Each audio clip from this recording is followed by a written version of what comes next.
Hello, magandang gabi sa inyong lahat. Magandang gabi na naman po uli sa inyong lahat, mga kababayan ko. So, meron tayong pag-uusapan, pero unahin ko muna to, no? Shoutout kay Ma'am Sherilyn. Nagre-request kasi siya sa akin ng video ni Sir Just Clint. Kaya lang mahaba kasi mga videos ni Sir Just Clint.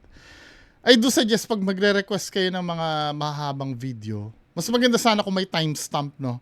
Para direct to the point na lang tayo. Kumbaga, kung ano yung mismong parereakan, yun na yung mismo yung mapupuntahan natin. Anyway, shout out muna tayo, no, sa mga nagtsatsagang manood sa akin.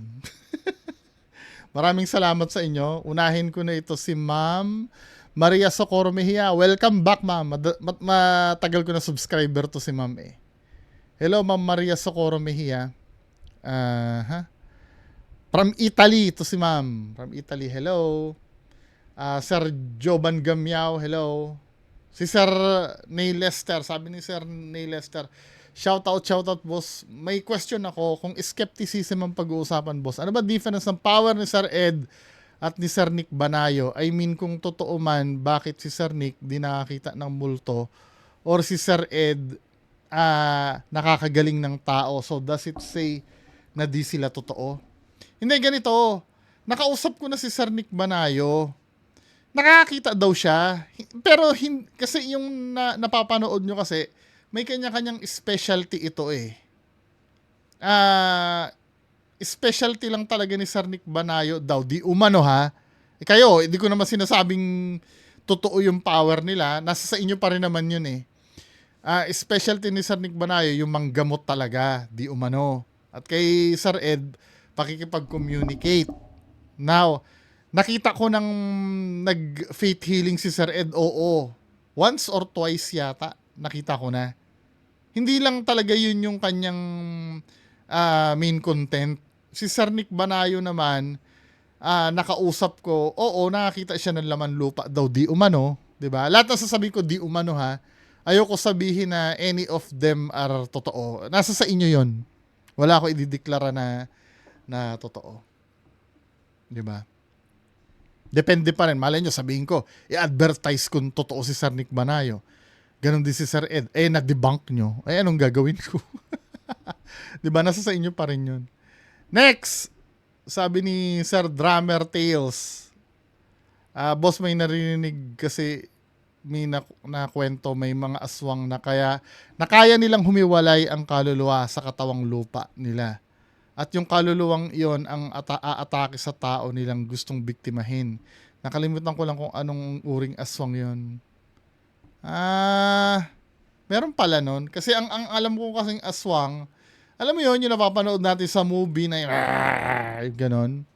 Tsaka itong topic kasi na nangalmot na aswang, obviously, hindi ito humiwalay sa kaluluwa eh. Physical ito, nakakalmot eh. Nakagawa ng sugat eh. Ibig sabihin, solid ito. 'Di ba? Sa bagay, may multo naman na nakaka-scratch, 'di ba? Hindi na naman sila solid. Anyway, 'di ba? Pero ang typical na aswang na pagkakaalam ko, kung meron man yan siguro hindi ako aware. 'Di ba? Ang pagkakaalam ko kasi solid ang aswang eh. Kaya medyo ako doon ginamitan niya. Bagamat high-tech yung SLS ni Kuya, no? Hindi ko nakikita yung relevance na gamitan niya ng ganong gadget yung aswang. Next, Ma'am Lynn Tamori, hello. Meron daw bayad na pag na-feature. Nasagot ko na to, no? Makinanam, hello from North Cotabato. Ma'am, Sir Emer Crisostomo. Lagyan nyo na shout out dun sa,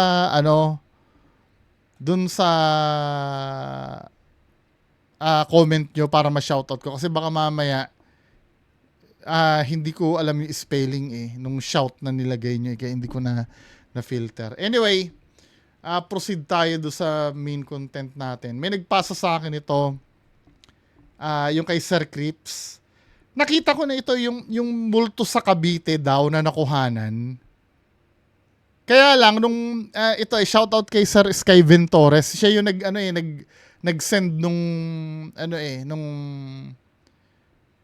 link nito. Kaya lang nung binalikan ko na yung link kasi nag-send sa akin, let's say ngayong gabi sinend sa akin yung link. Then, binalikan ko kinaumagahan, burado na yung clip. Anyway, panoorin natin, andito kay Sir Crips eh. Ito yung video. Ayusin ko lang ha. Tingnan natin yung...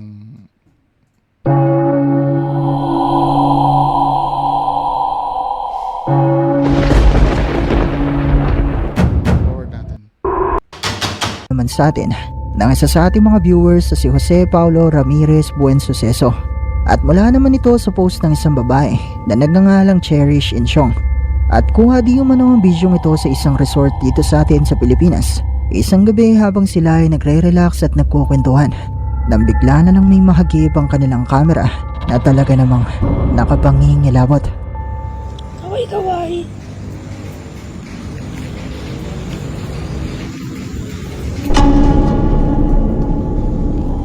Mula sa maikling bidyong ito ay nahagip ng kanilang camera mula sa bahaging ito. Maraming sequence to eh. Then may isa pang video uli eh.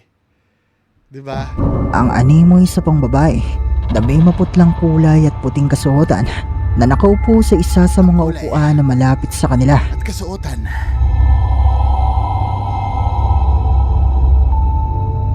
So yun daw.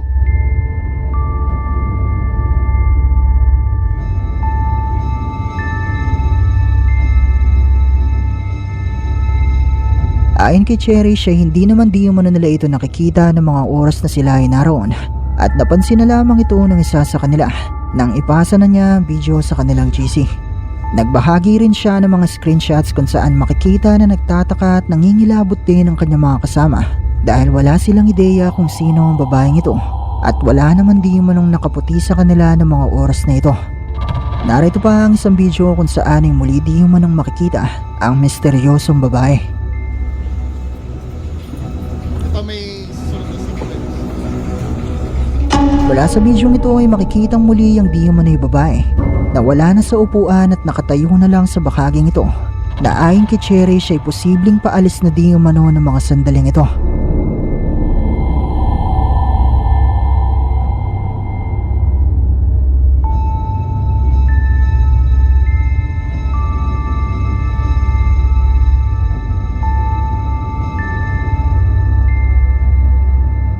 Ipinakita din ni Cherry siyang isa pang video kung saan ay inulit niya ang kanyang kuha dahil madidilim di umano ang mga nauna niyang video at sa bidyong ito ay wala na di umano ang babae.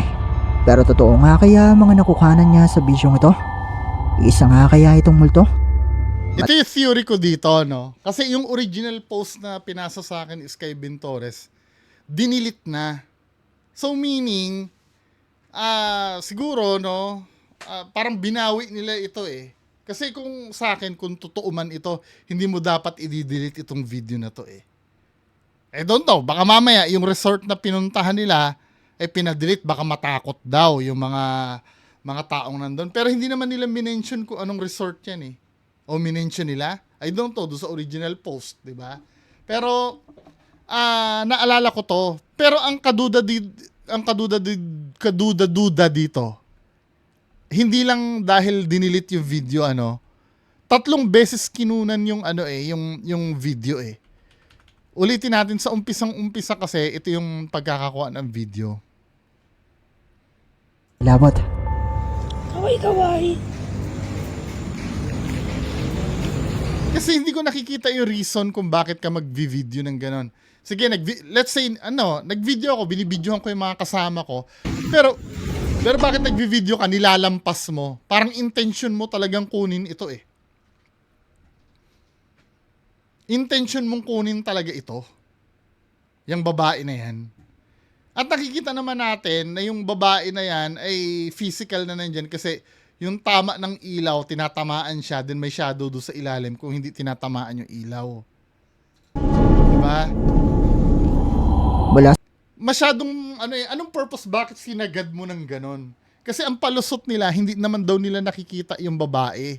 Kung hindi mo nakikita, yung ito ay nahagip ng kanilang camera mula sa bahaging. bakit sinasagad mo hanggang Okay lang sana hanggang dito lang sa kasama mo eh. Pero sinasagad mo bandang huli. Ang animoy Sinadya mong kunin ito. Red flag number 2. Unang red flag natin, dinilit nila yung video. Pangalawa, hindi ko sinasabing yung red flag na sinasabi ko, hindi ko sinasabing proof yun na ito ay peke. Red flag lang naman. Kaduda-duda ibig sabihin. Yung pangalawang kuha ng video, sinasagad mo para talaga makita ito . Ang isa pang babae na may maputlang kulay at puting kasuot. Then next video. Man di umano nila ito nakikita. Pangalawang ng mga video. oras na sila ay naroon.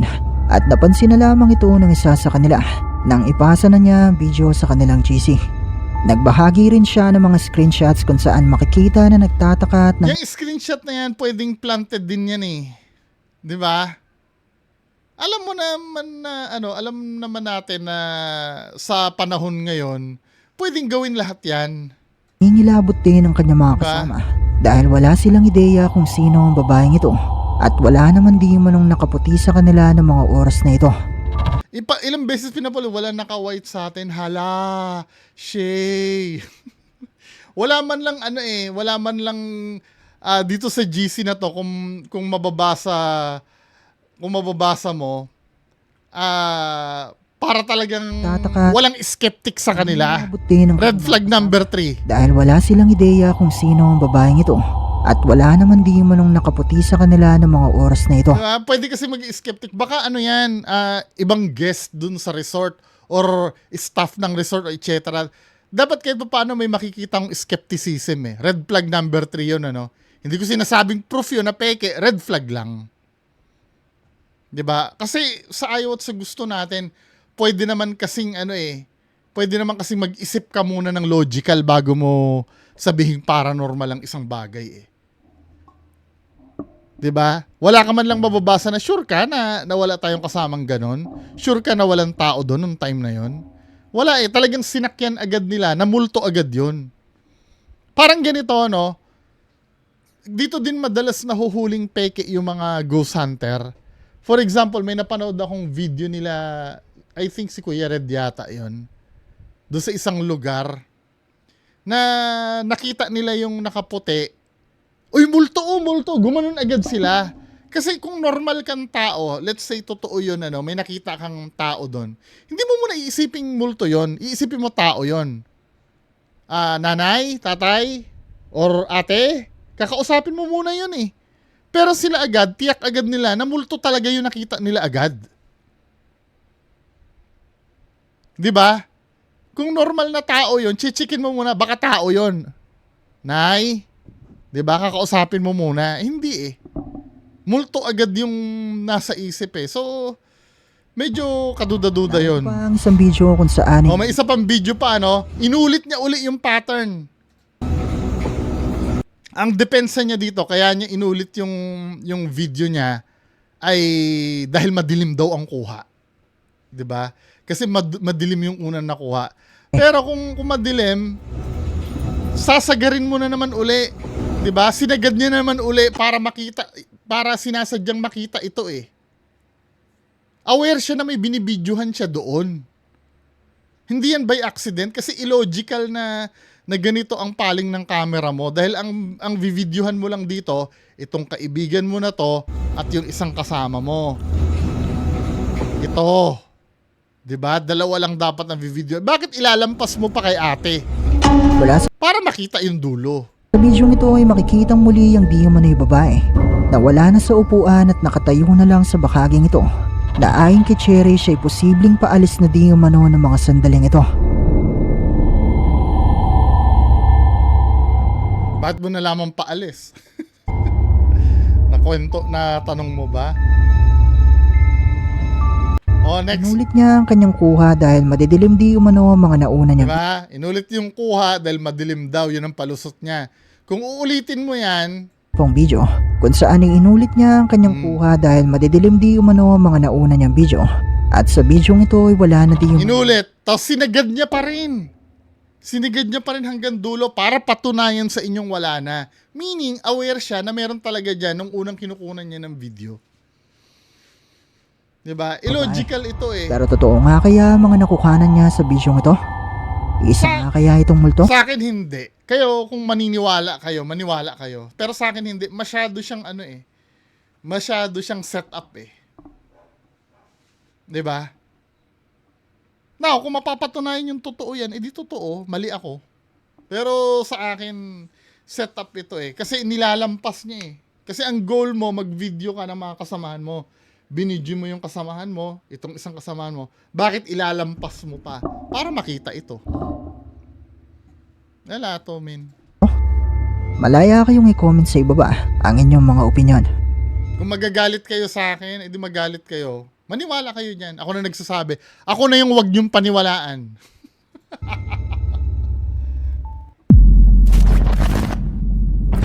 Ang bidyong ito ay ipinadala naman sa atin ng isa sa ating mga viewers sa tumangging magpakilala. At mula naman di umano ito sa isang lalaking TikTok user na hindi na niya maalala ang pangalan.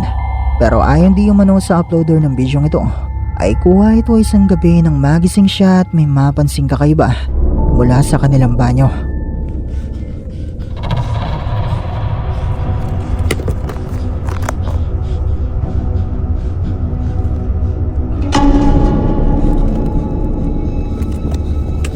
Ito yung dito palang huling-huli ng peke ito eh. Kasi ano eh, natututukan niya naman eh. Ngayon, nung natutukan niya ng flashlight, iniwas niya uli dahil huling-huli na tela o kortina. Tinan mo ha. Ayan oh. Huling-huli na kung kortina o tela. Kaya napapansin nyo, ganyan din si Kuya Red eh. Nagpa-flashlight niya, hindi niya sinasaktong ilawan yung mismong entity. Na kung tutuusin, dapat ang ilawan mo dyan yung entity, hindi yung kung saan-saan. Tapos ibabaling niya kung saan yung flashlight, ano. Nagtataka ako, ba't ibabaling mo pa sa iba yung flashlight? Eh yan na nga mismo yung white lady sa harap mo. Hindi mo na dapat pakawalan yan. 'Di ba? Saan niya ituturo yung camera at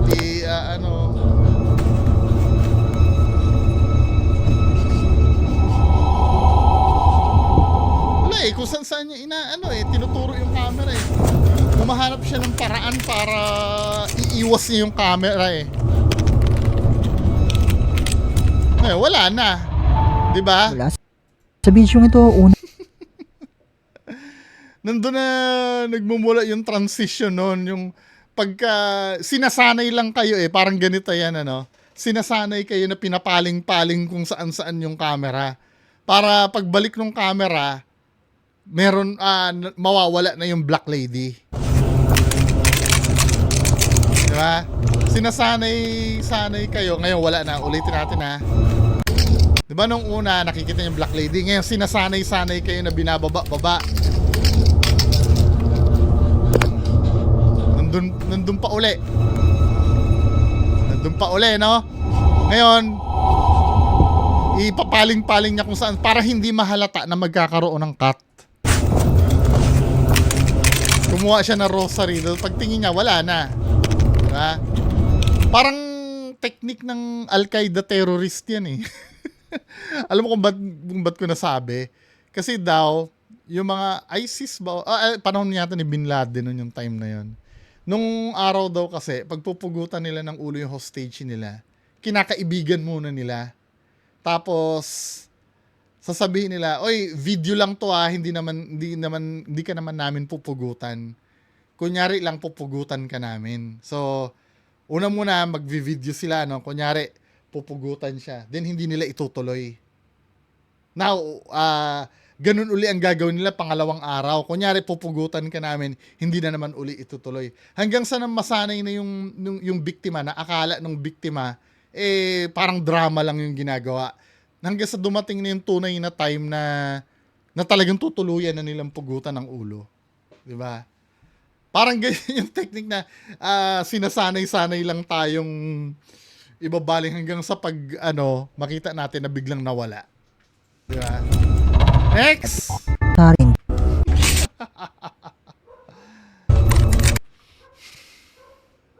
ang babae May time pa ba? at mata ang nagpakita sa kanya Kaya naman kung ikaw ay isyan, kita ang isang abandonadong gusali na pinaniniwalaang haunted at binabahayan di umano ng isang djinn. Ayon sa mga kwento ay madalas di umanong may maririnig ng mga ingay at mga boses na nagmumula sa loob ng gusaling ito. Kung kaya naman sinubukan mag-imbestiga ni Ehab ng live para alamin kung may katotohanan nga ba ang mga kwentong ito. Arab Ghost Hunter ba to? Pag Arab Ghost Hunter to, hindi ko alam kung totoo o hindi eh. Pero tingnan natin. Kasi sinabi, jinn no? When you say jinn, Arab yun. Bismillah. Oo, Arab Ghost Hunter nga to. Ang gusto ko sa mga Arab Ghost Hunter, sinusugod nila eh. Kahit pa sabihin mong ako, kung magiging skeptic ako, kaya lang sometimes, yung video nila live eh. Live na ginagawa eh. Pero hindi natin alam. Baka mamaya live lang kunyari yon na na-shoot na nila tapos ila-live nila kunyari. Diba? Pero sometimes live nila ginagawa eh. Impressive ang video ng mga Arab Ghost Hunter. Ito yung pag may nakita sila sinusugod talaga nila. Tapos pag sinugod nila wala. Napapanood ko madalas ito sa أعوذ Nox, بكلمات الله التامات من شر ما خلق. Kung fake man yung ginagawa nila na to, at least kahit paano entertaining talaga siya. Hindi siya pambobo. بسم الله الذي لا يضر مع اسمه شيء في الأرض ولا في السماء وهو السميع العليم. بالله الذي لا يضر مع اسمه شيء في الأرض ولا في السماء وهو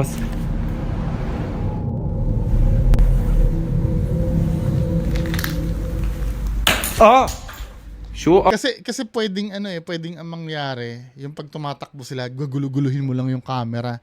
Hindi mo na yung transition nun eh. مالني ها في Ano tayo حدا sa mismong لا لا لا Dahil na nang babato sa kanya. السميع العليم طلعوا العتمة العظيم ها سمعت صوت مرة Ano nangyayari sa mga bahay na ganyan sa Saudi, Yung mga أمطار اللي خلاص قلت naabando اللي na, sayang na. So yun, أمطار nakita. خلاص قلت اللي جن بس ايش المصيبة طلعت شكلها مرة من الجيران من الحارة بسم الله الرحمن الرحيم بدي اعطيها جولة ورا هذا يا رب يا رب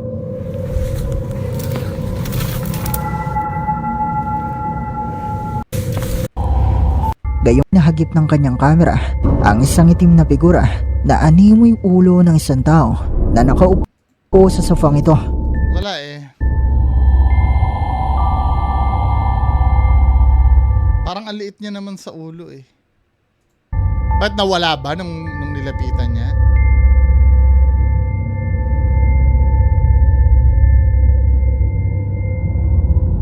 It could be anything eh. Makikita natin sa kuhang ito ng kamera ni Ehab na wala namang kahit na ano na nasa sofa Nawala. na maiyakalin tulad natin sa nahagip ng kanyang kamera kanina. Pero the fact na sinadya niya na balikan at yun eh. Well, hindi naman natin malalaman Kung peke man yan, at least kahit paano impressive. Dahil foreigner lang siguro gumawa. Pero skeptic ako eh.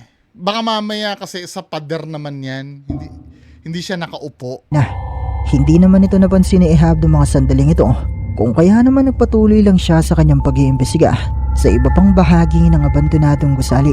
Forward na natin Ganda ng lugar طبعا ما في كهرباء Sayang. ما يصور الناس اللي كانوا في البيت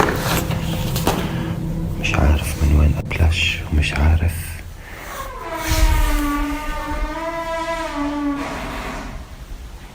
أنا بديش أخوف نفسي راح أقول إنه هوا حرك الأبواب ولكن Kung fake man ito, maganda na yung ginagawa niya kasi hindi siya OA. May maganda yung timing ng mga paramdam. Ako, naniniwala ko, kung akong tatanungin niyo, personal opinion ko Opinion ang gagamitin ko, hindi objective. Opinion ko, peke ito eh. Pero ang ganda kasi ng ng timing nung mga paramdam. Hindi siya yung katulad nung sa Mindanao na hindi pinag-iisipan na mayat-maya kalabog. Mayat-maya kalabog yung wala nang katahimikan, puro kalabog na. Ito, 'di ba? Halimbawa may nagsusuri siya, biglang iingit yung pinto, 'di ba? Ang ganda nung So wala na magpapakita.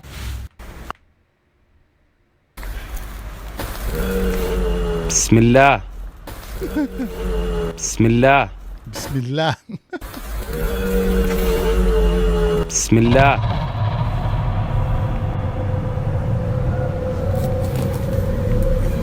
أعوذ بكلمات الله التامات من شر ما خلق.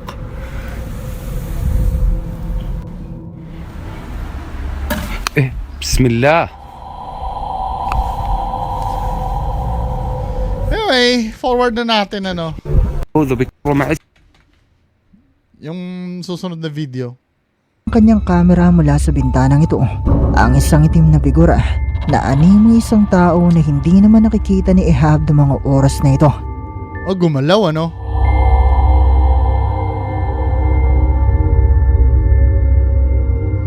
Pero alam mo, kung halimbawa tatanungin niyo kung saan ko nahango ang opinion ko na ito ay peke. Kasi ang dami nangyayari Usually, kung enthusiast talaga kayo ng paranormal or yung mga ghost hunting documentaries, ang hirap makakuha kasi Pero maganda lang kasi yung pagkakagawa nila. Kaya convincing. Pero kung gagamitin mo ang common sense mo, the fact na sobrang daming nararamdaman, sobrang daming nakikita, ano na to sa akin red flag na ito Diba? Sasabihin nyo, lahat naman sa'yo hindi totoo. Ganun po talaga. Kayo, kung maniniwala kayo, go ahead, kalayaan nyo po yun. Na maniwala kayo. Magat na yung dalawang Next video! barangay sa Ano to? Barcelona. Ayon sa kanya ay kuha ang video ito isang gabi sa isang barangay sa Batangas na nadiskubre nila matapos nilang i-review ang mga kuha ng kanilang CCTV para sana hanapin ang posibleng salarin sa pagkawala ng kanilang mga alagang manok. Pero hindi nila inaasahan na meron Batangas. silang ibang masasaksihan mula rito. Saging. Yo, yan, napapalas sa saging, Timo, right? Meron din din Yan, napula na. Napula. Tama na. Yan, Oo nga parang apoy. Yun na, umakit na, yun. Katagal sa mga sasakyan ng mga kaywatan. Yun, parang umakit na sa mga tibinting na wala. Hindi gawa na. Mula sa kuwang ito ng CCTV, makikita ang biglang paglitaw ng isang itim na imahe na maya-maya pa ay bigla na lang naglabas ng liwanag na para bang ito ay nagliliyab na ilang sandali lang ay bumalik din sa dati nitong anyo. Ayon sa ating sender ay naniniwala Sa akin, insect yun Tapos nag-reflect yung sunlight. na di yung Yun na sa akin kapanood ng bisyong ito. Kasi tandaan nyo mga kapatid, pag ganun ka-blurry, pwedeng insect yun Or kahit anong bagay na malapit sa camera. For example, ito screwdriver ko, ilalapit ko. Magiging blurry ito Pag lumapit sa inyo Ayan Basta malapit sa lens ng camera, blurry yun Pwedeng insect yun. Now, yung parang apoy na yun, so siguro paro-paro yun, na tinamaan ng ilaw ng araw. Impressive nga naman siya, pero hindi siya paranormal. Na posibleng isang San Telmo ang nakuhanan ito ng CCTV ng barangay. Pero katulad pa rin ng palagi kong sinasabi, nasa inyo na kung maniniwala ba kayo o hindi. Insect yun, nagkataon lang na siguro may tama ng sinag ng araw dyan sa part na yan. Ang bidyong ito ay ipinadala naman sa atin ng isa sa Inuulit ko pagka hindi kayo agree sa akin, maniwala po kayo. Huwag nyo akong paniwalaan. Ako na yung nagsasabi. viewers sa si Herbie Olpot. At mula naman di umano ito sa isang TikTok user na may username na Jokey Kid. Nakuha isang araw nang sila ay mastak sa isang elevator matapos ang nangyaring malawakang brownout sa Spain. At sa bidyong ito nga habang nililibang nila ang kanilang mga sarili at naghihintay na muling gumana ang elevator ay may nakagit na kakaiba ang kanilang camera. Oh. Oh, he's cooking something. What are you doing? Yep. Yep. I gotta pee. Oh, you gotta pee. It's making my bladder. It's on his bladder. I gotta pee. You gotta pee. Well, like a rapper. Go. I gotta pee. Oh, yeah. I'm holding my bladder. Yep. I gotta pee. I don't know what else is going on. I gotta pee. It's making me Oo nga, no? like so. Nakita nyo? Angry like Bowser. Guys, this is probably the worst. Oo nga, no? Yep. I gotta pee. I don't know what else is going on. I gotta pee. It's making me mad. Like so. Angry like Bowser. Guys, this is probably the worst thing anyone could. Walang kamalay-malay ang tatlo na mula sa sulok na ito ng elevator. Makikita sa likuran ng isa sa kanila ang isang itim na figura na hindi malinaw kung ano, pero gumagalaw.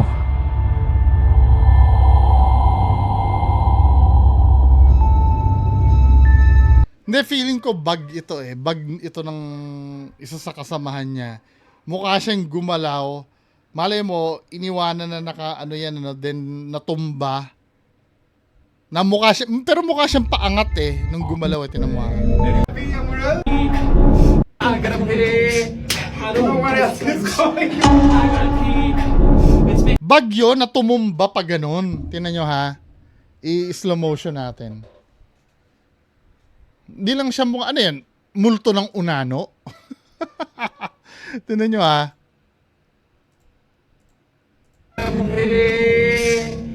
Bug yun na nakatayo na tumumbang pa pa ganun. O, diba? Tumumba siya pa ganun. Ano, bug yun? Black lang siguro yung bug at madilim din yung sahig. It's making me mad. Like so.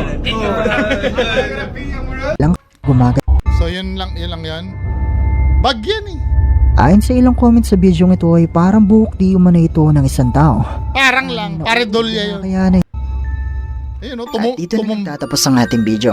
tumumba lang yung bag ng papaganon. Anyway, mga kababayan ko, yan lang po ang pag-uusapan natin ngayong gabi. Magandang gabi sa inyong lahat. Bye-bye.